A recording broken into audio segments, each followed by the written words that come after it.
Hello everyone, Muckluck Douglas Bartholomew Reginald Esquire IV here, and I'm going to explain to you as fast as possible the charm and appeal of Guild Wars 2's expansions so you can make an informed decision on whether or not you would like to purchase them.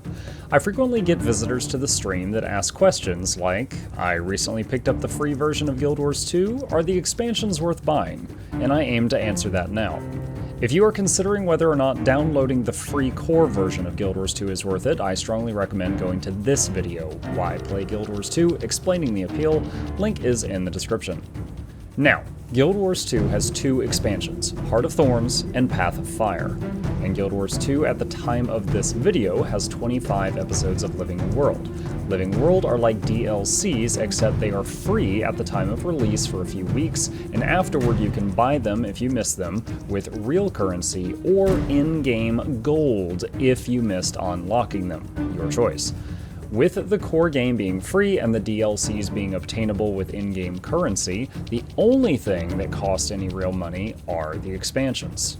Heart of Thorns, the first expansion, and Icebridge Saga, which is the current season of the DLCs, are both included for free with purchase of Path of Fire, along with a max level boost for one character of your choosing. So, let's focus on what all you get with that. The addition of Heart of Thorns to your account unlocks the 9th class, the Revenant.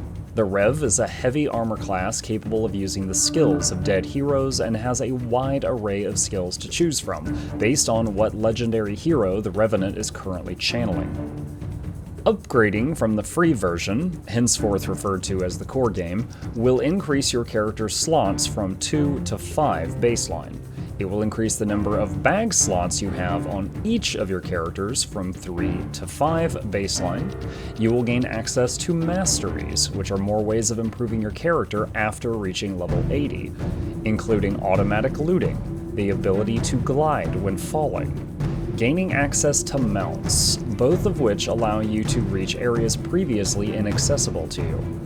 While on the topic of mounts, mounts were added to Guild Wars 2 with the Path of Fire expansion. During the first mission of Path of Fire, you will unlock the Raptor for all characters on your account, allowing you to get around Tyria more quickly and, once trained, perform long horizontal leaps and can pull enemies together with its tail when engaging. Later in Path, you will unlock the following: the Springer, capable of performing massive vertical leaps and cannonballing onto enemies to knock them down when engaging. The Skimmer, capable of getting you over water, sulfur, quicksand, acid, etc., and can barrel roll on engage to heal allies or damage enemies. The Jackal, a dog-shaped sand elemental capable of teleportation and allowing you to access sand portals that you couldn't before. Can transform into shields of sand on dismount, offering extra protection to you and your allies for a short time. And lastly, once you've completed the Path of Fire campaign, you can start a questline to unlock the Griffin, capable of incredible speeds, allowing you to build up speed by diving and converting it into forward momentum to travel. When leaping off of high locations, can travel for miles without having to land. For you World vs. World fans who enjoy large-scale PvP action, Path of Fire will unlock the Warclaw, a mount with many upgrades in World vs. World, including the ability to speed up everyone around you, attach chains to gates to pull them off of their hinges, pounce on downed enemies to instantly finish them, and fire harpoons at other mounted players to dismount them. If you have Path of Fire and also Episode 3 of Living World Season 4, you will gain access to the Roller Beetle. It's kind of like a pod racer. It just keeps getting faster in an open area. It can be difficult to control until you learn drifting. Note, I still suck at drifting. There are specially designed beetle races in many zones in the game. Finally, the Sky Scale. Once you have all of Living World Season 4 and Path of Fire, you can begin an epic questline to unlock this mount. If the Griffin was a jet, the Sky Scale is a helicopter with full 3D maneuverability. Unlike flying mounts in other games, it does get tired and has to rest on occasion, but you can grab onto walls to give it reprieve. Upon dismount, it will breathe fire at your attackers. The world map and content. This is the area of Guild Wars 2 that was included in the core game. Over here to the west is the Heart of Maguma, where Heart of Thorns takes place. It may not seem large by comparison, but these zones are three-dimensional with many layers to them and are veritable labyrinths.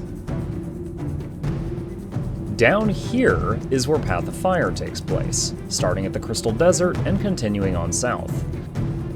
Iceberg Saga, which is now included with purchase of Path of Fire if you did not already have it, adds these zones so far, which surround the far Shiver Peaks. Iceberg Saga also introduced strike missions.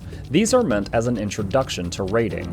They are 10-man content that can be pugged daily, can be quite profitable, and help gear your character in endgame equipment if you enjoy doing them. Since they added the first strike mission, they are now up to 7 and counting. Raids. Like many MMOs, Guild Wars 2 has a raid system. There is currently a total of 7 raids, some added in Heart of Thorns and others in Path of Fire. These have normal and challenge modes and can be tackled by a group of 10 players on a weekly basis for loot. These represent the highest PvE challenge the game currently offers, and offer yet another way of getting endgame equipment, in addition to fractals, crafting, strikes, PvP, World v World, and other alternatives. Daily login rewards. With a full account, each day you log in, you get some free items to help you on your way. The most lucrative being a total of 20 Mystic Coins per month, 35 Laurels, and a chest of loyalty every 28th day you log in. The chest gives a permanent increase to how much gold you loot every time you get it, and gives you a choice of 4 containers of expensive materials, one very popular option being the chest of legendary crafting materials.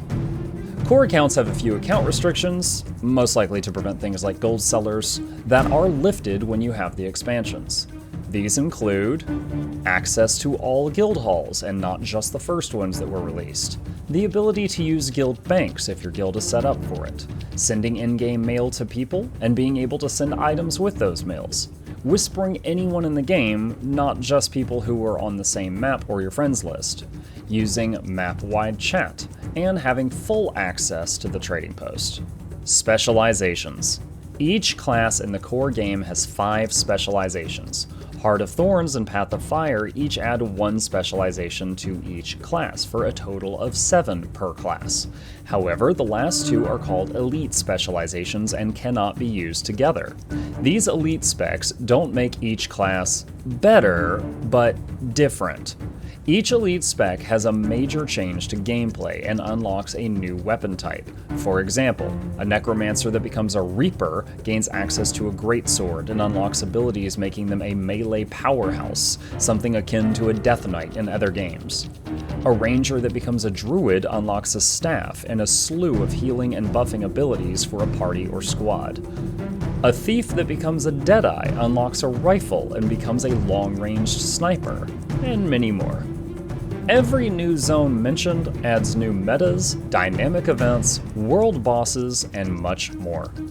I could go on for hours on the things I love about the expansion content, but these are the points I believe held the most value for someone interested in possibly purchasing the content, so these were what I focused on. If you're interested in trying the game for the first time and you aren't sure if you want to commit any money to it, I have a link in the description to download the free core game, and you can try it out to see if you like it before buying anything extra. If, after watching this video, you've decided that you want to get the expansions, I have a referral link in the description for that as well that supports this channel. Both links are sponsored by ArenaNet. If you enjoyed this video, please consider leaving a like for the YouTube algorithm, comment if you have any questions for me or additional input, and subscribe if you would like to see more content. A special thank you to my newest Patreon supporters who help make this content possible, and if you are interested in becoming one and getting earlier access and extra benefits, there is a link in the description. My in-game name is muckluck.9082 if you need to reach me there, or you can talk to me live any evening on Twitch after 9 p.m. Eastern Time, with extra streams on Wednesdays and Fridays after 1 p.m. Eastern Time. Click the follow button on Twitch to be notified when I go live. That's it for today. Happy adventuring, and I hope you enjoy your time in Tyria.